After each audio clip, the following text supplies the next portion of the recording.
Hello, and welcome to Overthink. The podcast where two philosophers take ideas you didn't know were philosophy and show you that philosophy has a lot to say about them. One discipline to rule them all, baby. Dr. David Peña-Guzmán. Oh, goodness. I'm Dr. Ellie Anderson. Well, Ellie, today I want to begin by telling you a little story about the biological world. And it's a story that I'm getting from the biologist Lewis Thomas, who writes about it in his book, The Medusa and the Snail. And it involves two species, two animals that live in the Bay of Naples in southern Italy. Ooh, prime real estate. Yeah, so I'm going to call them Swirly for the snail and Medusa for the jellyfish.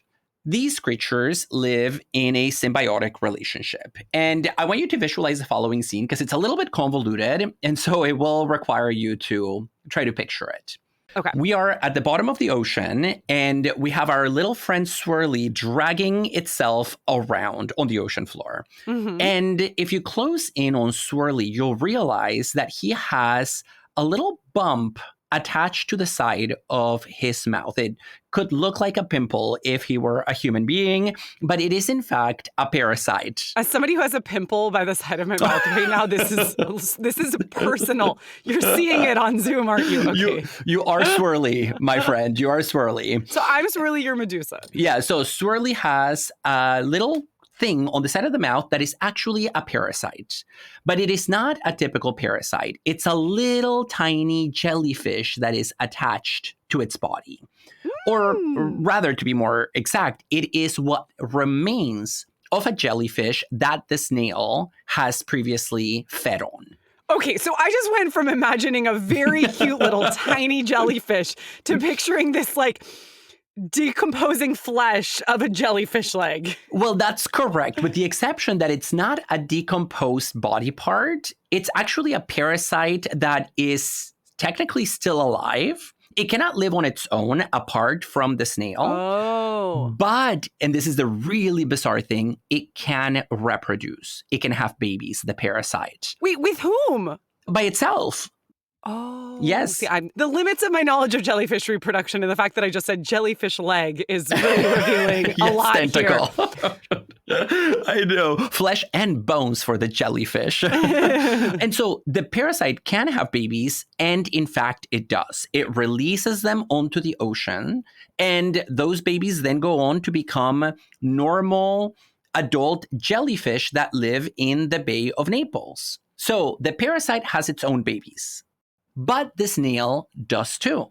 The snail has its own offspring, and when those are really, really young, because they share an environment with all these adult jellyfish, occasionally they get kind of mopped up by the jellyfish. They get trapped in their tentacles, and eventually they get lodged inside of the jellyfish's umbrella body.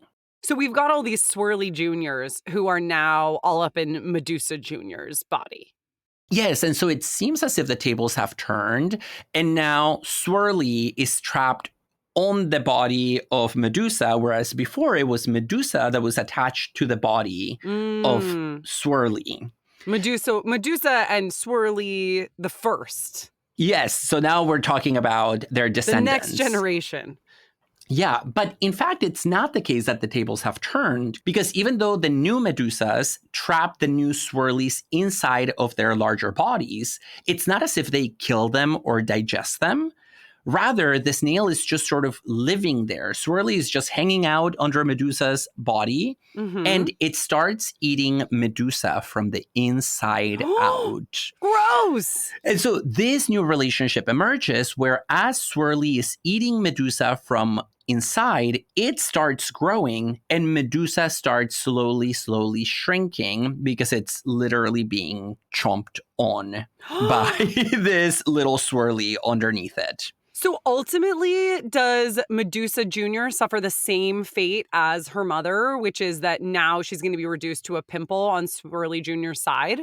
That's exactly what happens. She gets reduced to a vestigial parasite, to use the biological term, that is attached to the side of the mouth of the Swirly that feeds on it, and it ceases to be an individual. It becomes a parasite. It cannot live apart from Swirly's body. but again, it can reproduce. And so this creates a cycle that goes on and on and on, with each of these two animals effectively becoming a stage in each other's reproductive cycle. And the biologist Lewis Thomas, whom I just mentioned, who tells the story, says that this is a really powerful illustration of the fact that some organisms live in such close symbiosis with one another in nature that it's actually impossible for us to tell where the boundaries of one end and the other one begin. So it's about the limits of the concept of self and individual when we're talking about the animal kingdom. Today, we're talking about organisms. How has our understanding of organisms been shaped by German philosophy? Why do some philosophers critique the idea of the organism? And what should be the role of organisms in biology today?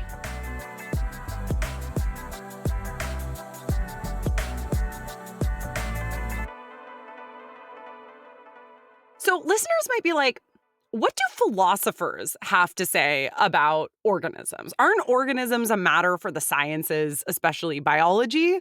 Well, we're here to tell you that philosophy has a lot to say about organisms. And I want to say, all due respect to our science colleagues. In fact, my friend Charlotte is a biology professor who loves Overthink and is probably listening to this episode. But the episode will not be about how biology views organisms, because there's a whole subfield of organismal biology, and we are not experts in that field. David, you do specialize in philosophy of science, and you'll talk about philosophy of biology later in the episode. But I just want to be clear from the jump that this episode is about how philosophers understand the concept of organisms.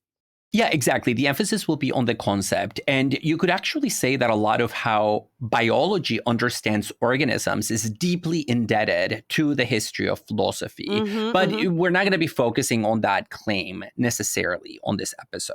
Yeah, if you're a bio major, then you can be sort of drawing those conclusions on your own. Because I want to start by talking about a thinker who developed a very influential view of organisms in 1790, our guy, Immanuel Kant. And it's actually quite beautiful. So for those of you who, like me, are more art girlies than science girlies, I think you'll still really like this. I hope you actually started this episode rather than being like, what is this topic? Because in fact, Kant's account of the organism is found in his Critique of the Power of Judgment, better known as the Third Critique, which is where he develops his philosophy of nature as well as his philosophy of art. So for Kant, there are some real similarities between the domain of nature and the domain of art. Kant says here that organisms, or what he calls organized beings in the translation, are self-generating and internally organized. So organisms have formative power, and this makes them different from mechanisms. Mechanisms, like a watch, say, have the power of movement. The watch can tick on its own once it's programmed to do so. But they're not self-forming. Exactly. And in developing this view, Kant was influenced by Georg Comte de Buffon, who was an 18th century French naturalist, who observed that organisms must be self-synthesizing forms because there is no way that they could be mechanistic. And the reason for that has to do with the logic of development. Organisms develop, of course. We go from being tiny little zygotes to full-blown adult creatures. And according to Comte de Buffon, you simply cannot contain the larger in the smaller. The little zygote cannot contain all the information that is needed for the development of the adult form. So they must somehow unfold internally from within in a non-mechanistic way. And so Kant picks up on this idea, which ultimately led the Comte de Buffon in a vitalist direction to assert this essential life principle that separates the living from the mechanic, which is a direction that Kant does not actually follow in his own thinking. Yeah, although a lot of other people after Kant, following the Romantic tradition that we'll talk a little bit about later, sort of do pick up on that vitalism. Related to this as well, for Kant, it's really important that the organism is understood as a whole. The whole is more than the sum of its parts. Technically speaking, the idea of the whole precedes the idea of its parts. So leaves make sense only as part of a plant, for instance. And in addition, in organisms, all the parts are mutually causes and effects of one another. So it's wrong to say that the brain causes a response in the hand, for instance, because all parts of the organism are so mutually constituting that we could equally say that the hand causes a response in the brain. Yeah, in the language of something being simultaneously cause and effect is something that appears a lot in writing about how organisms are not the same as machines and where the difference between those two exactly lies. And Hmm. it really hinges on the idea that there is a kind of reciprocal causation at work in living beings, whereby they have to synthesize the very materials out of which they are made, right? Like the organism in developing produces bone, produces muscle tissue, produces neurons, and they have to do that without the aid of some external principle, right? Like they cannot get muscle from somewhere else in the same way that we might add parts to a machine from without. And Hmm. just to be clear, this emphasis on organisms being cause and effects of themselves is precisely what makes Kant a biological exceptionalist. He basically thinks that physics cannot explain certain aspects of reality, and those aspects are living organisms. So biology, in many ways, is irreducible to physics, which is a little bit strange, I think, given that the whole reason behind the Kantian architectonic was for Kant to defend Newtonian physics and to explain how Newtonian mechanics is possible in the first place. And yet, in the third critique, in the critique of judgment, here we have Kant saying that, in fact, Newtonian mechanics faces a limit of explanation when it comes to living organisms. And there's a very famous passage in the third critique where Kant basically says that this non-mechanistic nature of living beings is the reason why there will never be a Newton of a blade of grass. In other words, there will never be a scientist who will do to biology what Newton did to physics, which is explain all the mechanistic laws that Hmm. exhaust it. I had my bio professor friend Charlotte in my head a moment ago. Now I have my brother-in-law in my head who's a physicist who recently published an article on his lab research, which had to do with applying a model from physics to the experience of dreaming and like what's happening in the brain during dreaming. So I feel like he would majorly take issue with this idea that physics and biology are fundamentally different realms. I do think we're living certainly in a day and age where methods from not only physics, but also from the computational sciences, like cybernetics even, have been applied to the brain such that now it seems really natural for people to talk about the brain causing a response in the hand and not vice versa, to go back to that example that I used before. But yeah, I think a lot of scientists would also take issue with this idea that we can't think about physics and biology in tandem. Yeah, and of course, biology has evolved quite a bit since the 18th century when Kant is writing, but so has physics, right? So even within physics, now we have new methods and new frameworks for thinking about inert matter that are not consistent with Newtonian mechanics, right? Think about the sort of fuzzy logic of quantum mechanics. Think about the emergence of nonlinear emergent dynamics, so on and so forth. And so even within physics, there's been the creation of new ways of thinking that push the boundary beyond this more classical Newtonian framework. But even so, there are people who believe that whatever methods physics is using to understand matter and motion will never suffice to give a full account of life. And Kant's reasoning for this is that the purposiveness in an organism is distinct from the chain of cause and effect as we understand it in physics. He thinks that nature, here we're talking about organisms, in this context, has a unique causality. The organization of nature isn't analogous with any other causality, let alone being the same as any other causality. And he thinks that the human mind just can't wrap its head around how the whole can be both cause and effect of its parts. The human mind tends to want a unidirectional comprehension of causality. We want to see a cause and then an effect. But that's just not how the causation of nature works. Like I said, it's not that the brain causes the hand to move. It's that we could equally say that the brain causes the hand to move and that the hand causes the brain to move, because there's just this unique different kind of causality. And this also has to do with his idea that nothing in the organism is purposeless. Nothing is merely a means to an end. Any means is also an end, specifically an end of nature. So he says it might always be possible that in an animal body, there could be things we could conceive as effects of merely mechanical laws. But just because we can conceive of something in the body as the result of a merely mechanical law doesn't mean that it is. In fact, everything we experience as cause or effect, means or end, has to be considered as organized in relation to the whole itself. And even though Kant is in some ways very much a rationalist, he also emphasizes the limits of the human mind. And he says that one thing that happens when we study nature itself, beyond just individual organisms, is that we actually have to treat nature as if it is an organism, because nature, like individual organisms, seems to have a rational purpose. Nature appears to us as though there's some design behind it, but we can't actually know whether there is some design behind it. We can't know whether nature has indeed a rational purpose. So we simply must act as if nature is an organism. And after Kant, some of his successors in the tradition of Romanticism take this further and they remove the as if. They're like, actually, no, we don't just have to act as if nature is an organism. We just want to say nature is an organism. Yeah, it's just like forget the pretense there.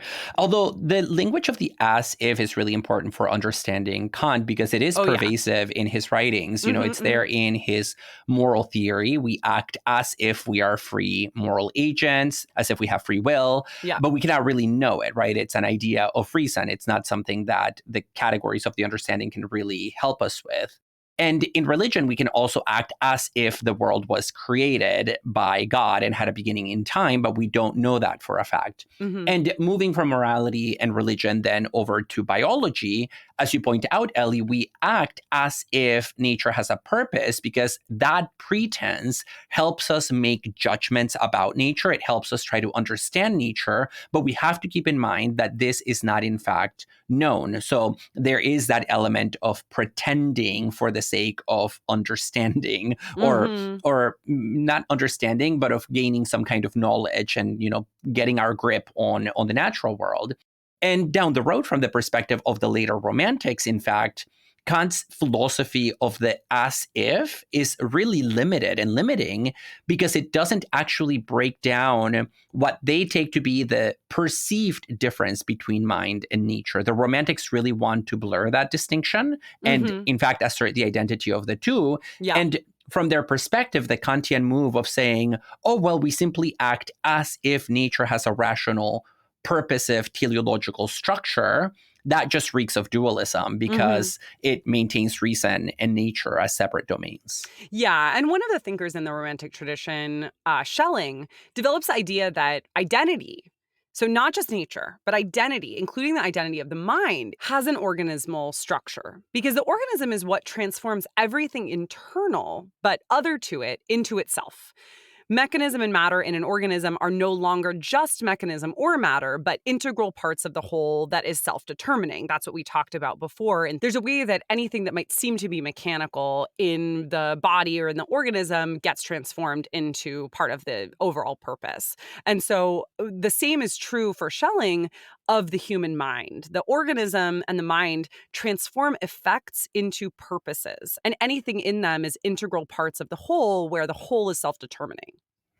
I haven't read Schelling in a very long time, but, you know, this analogy between mind and organism would depend on whether we agree that things like identity and mind are structured like an organism in the sense that they also have internal components or organs. You know, does the mind have like its own compositional forms in the same way that like an organism has livers and hearts and limbs? So I don't know. I don't know about that. I wonder about the analogy. Yeah. I mean, certainly people who are like obsessed with equating the brain and mind today would say yes. Like, oh, well, we have the amygdala and we have this and that. But even though I'm not a substance dualist, I do think that there is something really different about the structure of the mind relative to the material structure of the body in the sense that one has parts and the other does not.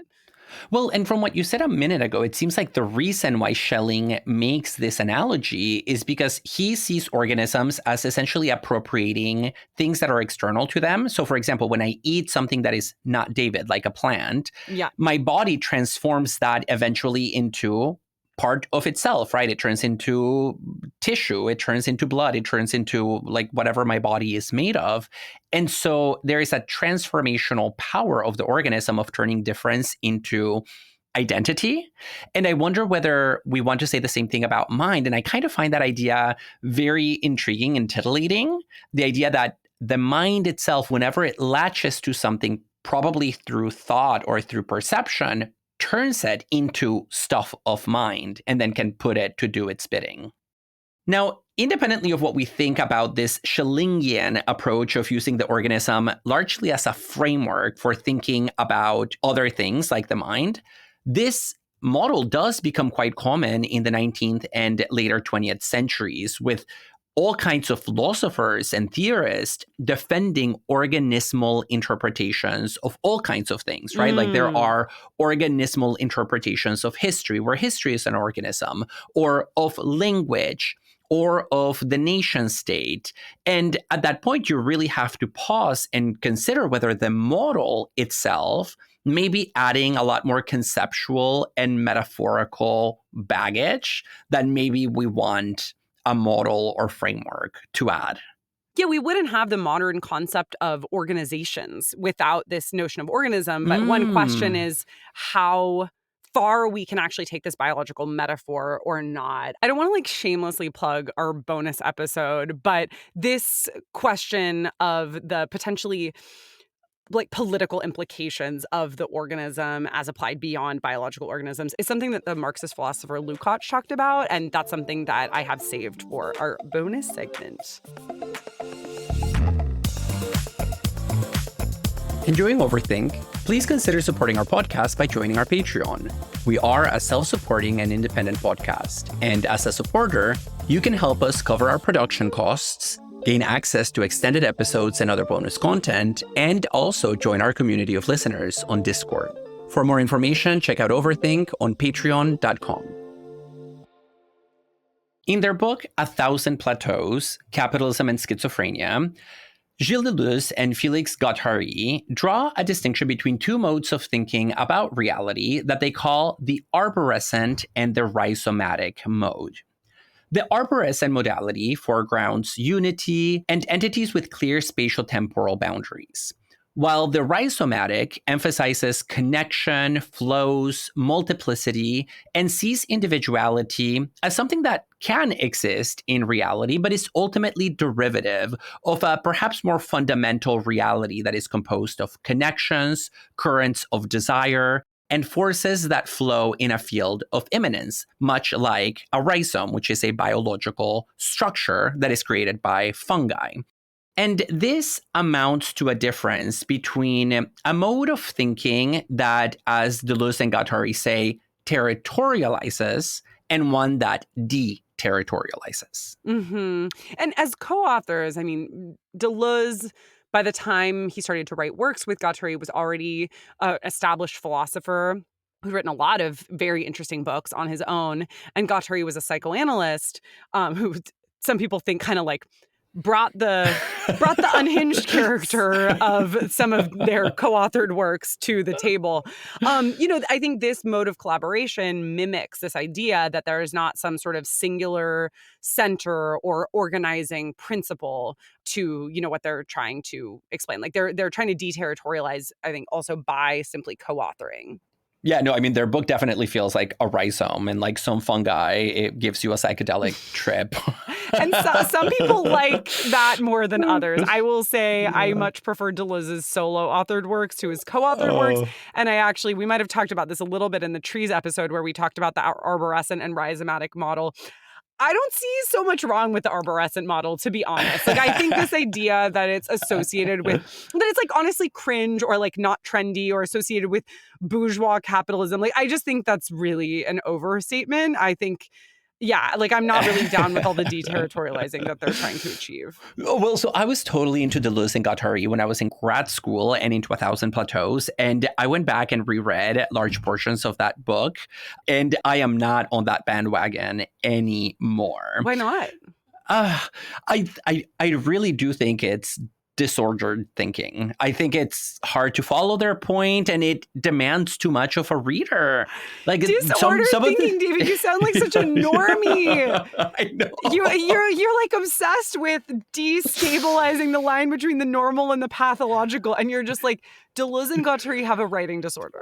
No, I mean, maybe I should just say it's too experimental. That's the better term for it. Because, you know, the way they wrote it is they would just like write a little and then the other person would take over and then the other person would take over. So they really tried to be rhizomatic in their approach, and it shows. Yeah, my sense is that Deleuze's strength is also his weakness, which is that he's extraordinarily creative. And I think that that is part of what makes him such an interesting philosopher. But I also think that creativity for creativity's sake is not a virtue. And sometimes it's like, we've been using the arborescent model, but we need to break out of that. Or just his desire, he talks in Difference and Repetition about needing to break out of the traditional image of thought. And I'm just like, yeah, but to what end? Like, why and where should we be going? I don't see, like I said, creativity for creativity's sake as something to really valorize. Yeah, and so here you see it in this book with the proliferation of concepts and neologisms. Is this the one where they say God is a lobster? Yeah, God is a lobster because it's a point of articulation, right? Like it can go one way or the other. So it's a binary logic or a digital logic. So yeah, God is, speaking about organisms, God is an organism and it's a crustacean. Well, but I don't think they would say the lobster is even an organism, right? Is this where, so tell us where you're going with this. Okay. Yeah, so the reason we're talking about this is because they filed the concept of organism under the arborescent model of thinking. And as a way of going beyond organismal thinking, they propose this counter concept, which is their infamous body without organs. And the body without organs, a lot has been written about it. Some of it is good, some of it is not so good, but it doesn't really mean what it sounds like it means. It doesn't mean an organism literally without internal structures like lungs or stomachs.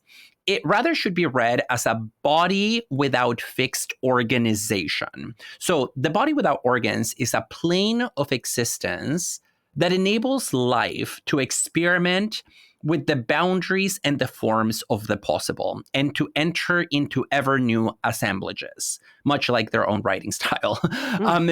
And while the concept has been critiqued by a number of people for being weirdly abstract, I actually don't think that's a fair criticism because they do give a lot of examples in 1,000 Plateaus of what they mean by the body without organs. And revealingly, most of those examples are biological. But they are examples specifically of animals whose mode of life you would not be able to understand if you apply to them the classical, conservative, biological model of the organism as a bounded, solitary subject with clear self-other distinctions. They would love Swirly and Medusa. Yeah, exactly. And so they don't talk about Swirly and Medusa, sadly, but they do talk, for example, about ants, which form colonies, and that's how they live their social lives. And so in order to understand ant behavior, you have to think about not just organisms, but superorganisms. But wait, a superorganism would still be an organism, right? Like, what's the difference between an organism and a superorganism? So a superorganism would be like an ant colony, but we cannot really say that the ant colony as a whole is sentient or has a mind, even though it does show intentional behavior. And so that's where it keeps some elements of the traditional model, but it also challenges some of them because we cannot really say that it's alive. So an organism has sentience and a mind, but superorganisms do not?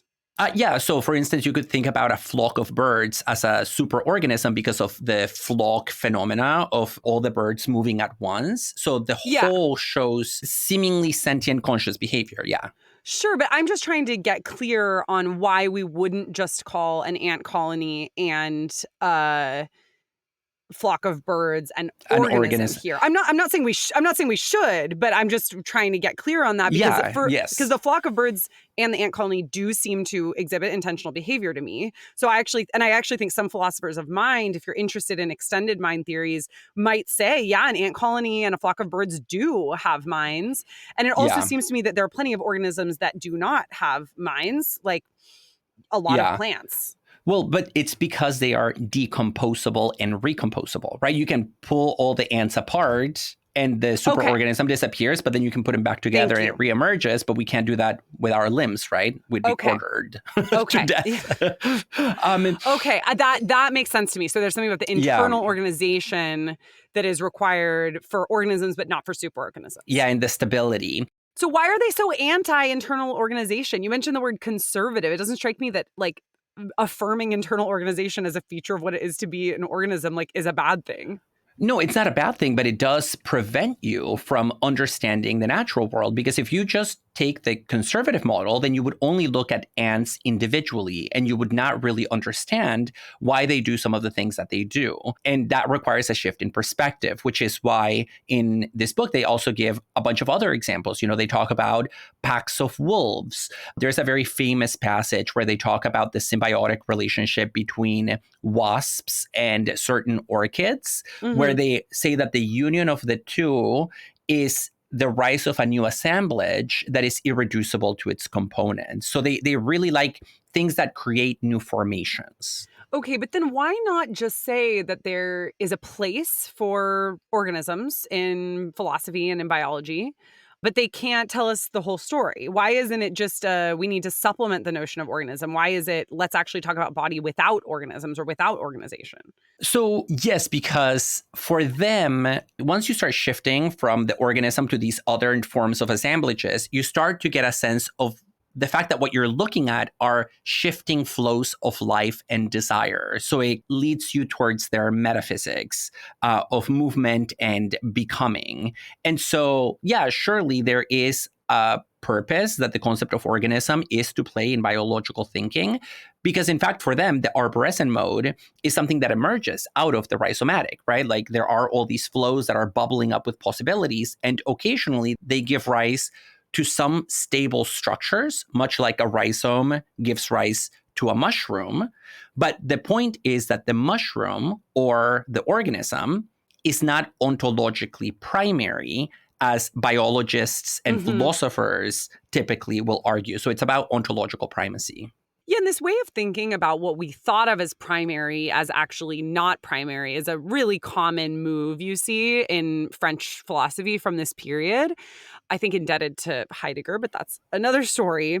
And so it seems to be that, yeah, in trying to destabilize the notion of unity or organism from primacy, they're emphasizing a different mode of connection. That I was going to say organization, but I can't say that. No, and that's at one point in A Thousand Plateaus, they describe their way of thinking as connectivist because they do want to foreground relationality and complexity in webs of existence rather than individual nodes in those webs. But I have to say, in light of what you said earlier about, you know, whether or not we keep the concept of the organism, that Deleuze and Guattari also say that, look, even the classical concept of the organism doesn't really live up to itself, because if you think about what an organism in the more classical sense is, like you and I, Ellie, we're both organisms, we still blur the line between inside and outside through phenomena like respiration and metabolism,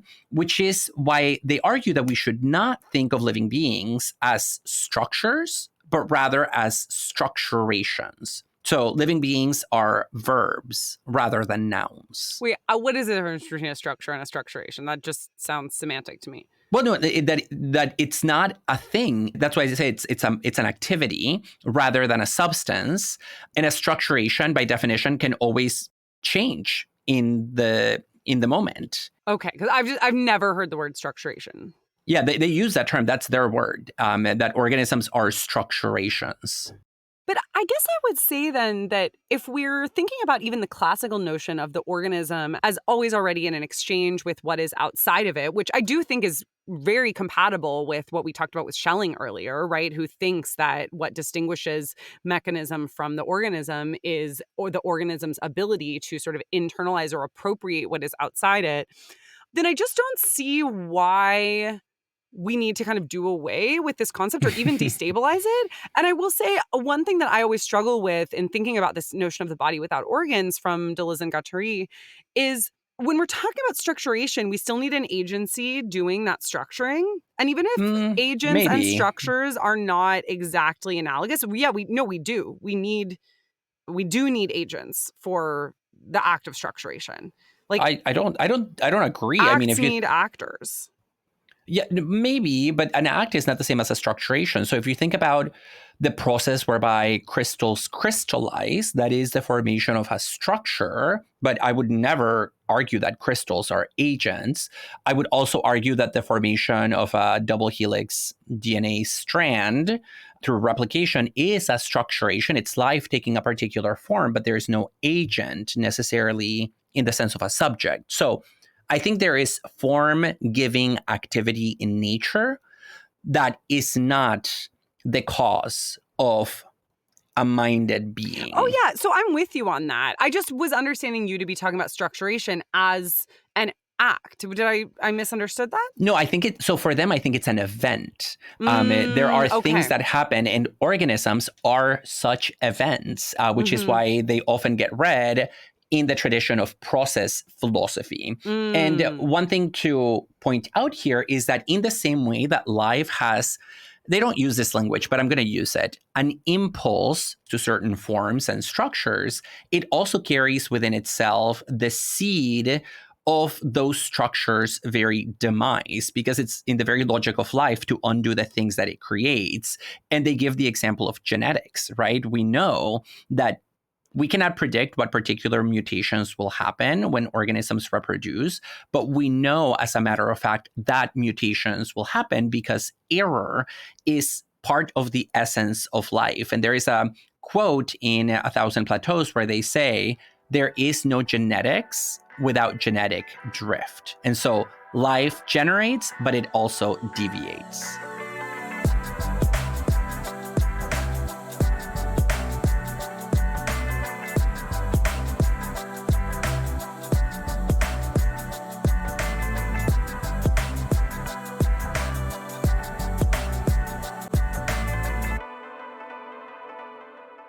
While Deleuze and Guattari rail against the supremacy of the organism in biology, the analytic philosopher D.M. Walsh complains about the exact opposite, about what he perceives to be the disappearance of organisms from biological discourse over the last 100 years, which he talks about in his book, Organisms, Agency, and Evolution.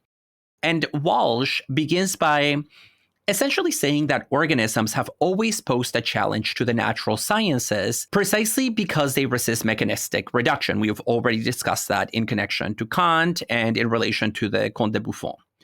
But recently, biology has moved in a direction such that organisms have effectively dropped out entirely from its radar. Okay, so this is something I know absolutely nothing about. So I'm curious to know, what this means, because as somebody who doesn't know about this debate, I would assume that, due to the definition of biology studies living beings. And I think living beings are, I don't know if I want to say they're always organisms because I feel like that's out of my depth, but they're often considered in terms of organisms. I guess I don't get, if they're not studying organisms, what are biologists studying? So that's Walsh's point. What are you guys doing? You're supposed to be studying organisms, but it all has to do with the historical evolution of biology since the middle of the 19th century. And nowadays, if you ask your friend in the biology department what the essence of contemporary biological science is, they are likely to tell you that it's what is known as the modern synthesis. And the modern synthesis is just basically the unification of two ways of thinking about nature: Darwin's theory of evolution from the 19th century and modern genetics. So in the 1930s, there was this effort to reconcile them and to say, oh, actually, these two work really well together, and they explain the diversity of life forms that we see in the world.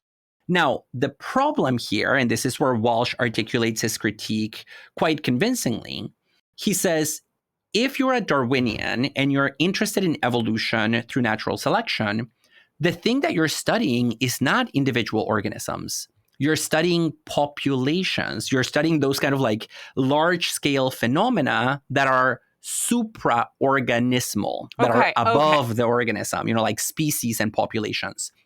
Whereas those biologists that are a little bit more interested in genetics, well, they don't really study organisms. They study genes. And a really common refrain in 20th century genetics has been that organisms are just like the passive vessels of the activity of the genes, and that the genes really are the heroes of evolution. And so the modern synthesis has sort of crushed organisms out of existence and either sublated them into populations on the side of Darwinism or reduced them to genes on the side of genetics. So maybe biology has gotten so into the flocks of birds that it's forgotten about the individual bird, or it's gotten so interested in the evolution of the medusas over time that it's forgotten about our individual Medusa friends? And if so, like, what kind of drawbacks might there be to biological knowledge and practice that we're seeing? Is it just maybe that biology realized that studying individual organisms wasn't what it should be doing? So you're right that biology is losing the tree for the forest or for the genes, like up or below. Is losing the... Oh, yeah, okay. Yeah, it's losing the tree for the forest. Oh, in nice inversion there. I was like, what? Okay. Yeah. And his worry really is that biology is losing pretty significant explanatory power, and it ultimately misunderstands its object, which is the living world, right? What the Greeks called bios. Now, if we just focus on gene pools or population dynamics, it means that we stop asking questions about individuals, their mode of life, and we fail to see the role that individual organisms play in shaping not just evolution, but even their own genetics. And so he wants to move away from a passive view of organisms, where organisms are just like passively picked off by nature in terms of deciding who lives and who dies, to an active one where organisms are, through their activity as subjects, guiding and directing evolution in all kinds of intelligent ways. But how do they do this then? I mean, the idea of an organism directing its evolution is interesting, but is definitely not how I learned biology in high school. It's not as though an organism can decide which genes it will pass on to its offspring, right? I know there have been, like, I hear whispers from my friends who work more in this space that there have been some real advances in genetics recently, but they are opaque to me. I haven't studied them. So I don't know quite how far they go, but I do know, with our fancy genetic technology, like CRISPR, we can edit genes, but that requires like this outsourcing of technology, and that's not on the table for non-human animals. Yeah, so you're right. We cannot decide which genes we pass at the moment of procreation, but there are things that we do that have evolutionary impact, according to Walsh. So one example of the things that organisms do is niche construction, right? Organisms mold the world. They don't just fit themselves into existing gaps in nature. So you can think about classic examples of niche construction, like literally the creation of nests. But you can also think about any activity by which an organism makes itself at home in the world, or rather makes a world. Digging, building dams, building colonies. My favorite example is prairie dogs' little underground homes, like their little network of tunnels. And they have a lot of rooms. Anybody who grew up in LA knows that the LA Zoo has an exhibit of prairie dog homes, or at least they did when I was a kid, that's like tricked out like a dollhouse. Like they have human furniture, but doll-sized for the prairie dogs. It sounds like a very accurate depiction of their habitats. Yeah. Exactly. I mean, a more technical example that's actually super important for Walsh is that organisms actually can program their own genes. We do that. What? And the answer here has to do with the nature of development and epigenetics. So we know that genes are not static, right? So you inherit a set of genes from your parents, but we have learned over the last 50 years that experience and development can actually alter your genes. You see this again in research on epigenetics, where certain environmental stressors and triggers can induce changes in the genome that then get passed down to your offspring. And you also see it on research in developmental plasticity, according to Walsh, where organisms show this ability that's almost magical to change the way in which they are developing in response to stressful conditions. And then that new mode of development gets inherited by their offspring. And so we're learning that there's a much more intricate connection between evolution, development, and experience than we used to think maybe when you and I, Ellie, were back in high school learning the central dogma of biology, which is that once you're born, your genes are fixed and there's nothing you can do about that. So, what would be an example of an organism being able to change its own development, whether it's in response to the stressful conditions that you mentioned or something else? Yeah, so one of the most frequently cited lines of research has to do with rats. And we know that rats that are exposed to extremely stressful situations early on in their childhood, like conditions of high stress, conditions of famine and scarcity, display certain genetic changes that alter which genes ultimately get expressed. Now, the story here would be more complicated if I were to go into detail, but because it doesn't actually change the genes. It rather changes operator genes, which are genes that determine which other genes get expressed and which ones do not. So it's almost as if there are these genes that decide, like, you're on, you're off for other genes, and that's where epigenetics often thrives. And so in these cases, when the organisms are exposed to famine, they start turning on and off certain genes that would make them more resilient in that circumstance. And then that turning on and off gets passed down to the next generation. But it's something that was acquired from experience rather than from their genotype at conception. Now, obviously, Kant was writing well before we knew what genes were, but I wonder whether this might add further support to his view that organisms are the kind of thing where cause and effect are mutually constitutive. Now, just including the genes, right? We're made by genes, but we also make them. We hope you enjoyed today's episode. Please rate and review us on Apple Podcasts, Spotify, or wherever you listen to your podcasts. Consider supporting us on Patreon for exclusive access to bonus content, live Q&As, and more. And thanks to those of you who already do. To reach out to us and find episode info, go to overthinkpodcast.com and connect with us on Twitter and Instagram at overthink_pod. We'd like to thank our audio editor, Aaron Morgan, our production assistant, Emilio Esquivel Marquez, and Samuel P.K. Smith for the original music. And to our listeners, thanks so much for overthinking with us.